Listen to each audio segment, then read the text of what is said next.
Okay, picture this. It's the 80th anniversary of the United Nations. You'd think it'd be a moment for a big global celebration, right? Well, in September 2025, the vibe in New York was anything but festive. It was tense, confrontational even. Today, we're diving into how one single speech became the flashpoint in this huge battle between a president and the entire world order. And at the heart of that confrontation, President Donald Trump.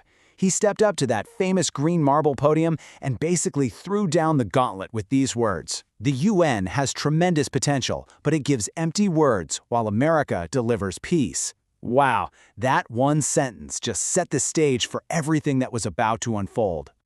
So let's start right there, at what was supposed to be a birthday party, but felt more like a showdown. Look, this wasn't just some off-the-cuff remark. We're talking about a 45-minute speech that laid out a crystal-clear intention. The goal? To basically deconstruct the entire global system that's been running things since the end of World War II. It all goes back to his core America First doctrine. This wasn't a surprise pivot. It was a very deliberate, calculated move. Now, to really sell his point, Trump didn't just knock the UN. He presented himself as something better, a more effective alternative, a global peacemaker. To build this image, Trump came out swinging, claiming to have ended 7 wars in just the first 8 months of his new term. But as you can see, his critics were painting a very, very different picture. They argued these weren't really definitive ends to conflicts, but more like fragile pauses, temporary armistices. And you know, when you actually dig into the list of these so-called ended wars, you can see where the critics are coming from. You've got a truce in Yemen, pacification efforts in Syria, a partial ceasefire in Ukraine. Now, don't get me wrong, these are significant developments for sure, but they aren't the kind of comprehensive, signed-on-the-dotted-line peace treaties that the term ended war might make you think of. It's all part of building a very specific narrative. But here's the thing, and this is absolutely crucial to understand. That narrative, it's working back home. A Pew poll from 2025 shows a really significant shift in how Americans see all this. A full 60% of Americans now actually support reducing U.S. involvement in the UN. So this isn't just a foreign policy. It's a move that has some serious political backing on the home front. So this shift, both in policy and in public opinion, it didn't just happen out of thin air.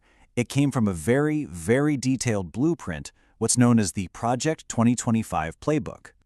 So what in the world is Project 2025? Well, you gotta understand, this thing is a beast. It's a massive 900-page manifesto put together by the Conservative Heritage Foundation.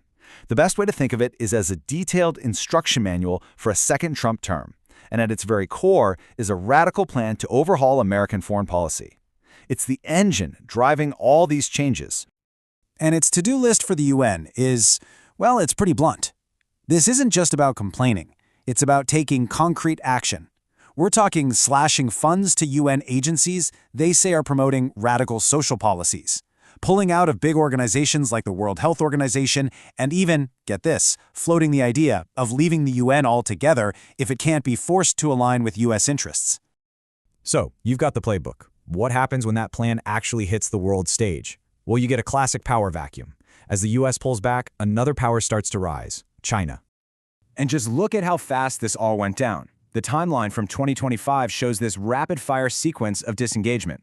In January, all funding to UNRWA, the UN's Agency for Palestinian Refugees, is cut. By February, withdrawal from the WHO is back on. March, a boycott of the Human Rights Council. July, pulling out of UNESCO. It's a systematic and incredibly swift dismantling of decades of U.S. commitments.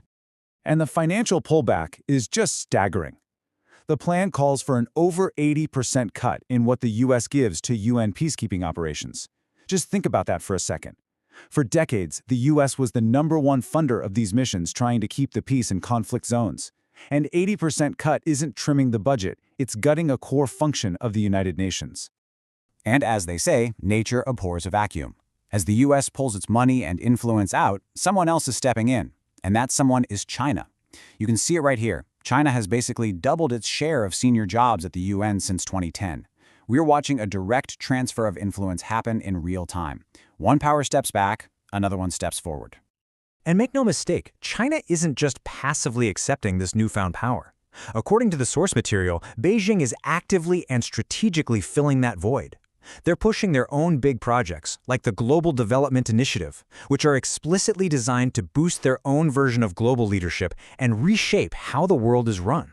So all of this, the American retreat, the Chinese ambition, it's setting a completely new stage for global politics. Now, it's really important to get this. Trump's actions aren't happening in a bubble. They're actually accelerating a trend that was already there, this idea of multilateral fatigue. Global institutions were already struggling, already getting gridlocked by rivalries. The U.S. retreat is like pouring gasoline on an already smoldering fire. So what does this all leave us with? A world that's totally in flux. The old order, the one built on American leadership after 1945, is looking incredibly fragile. China is becoming indispensable, a player you just can't ignore, but it's not yet a trusted global leader. This chaos creates huge risks, but also maybe some opportunities for middle powers like India. And it's shifting the whole focus to new arenas, like who's going to set the rules for artificial intelligence. And that's what it all boils down to, really. The old system, the one that has defined global politics for 80 years, is fracturing right before our eyes. So the question we all have to ask now is, with the old order breaking apart, who's going to write the new rules?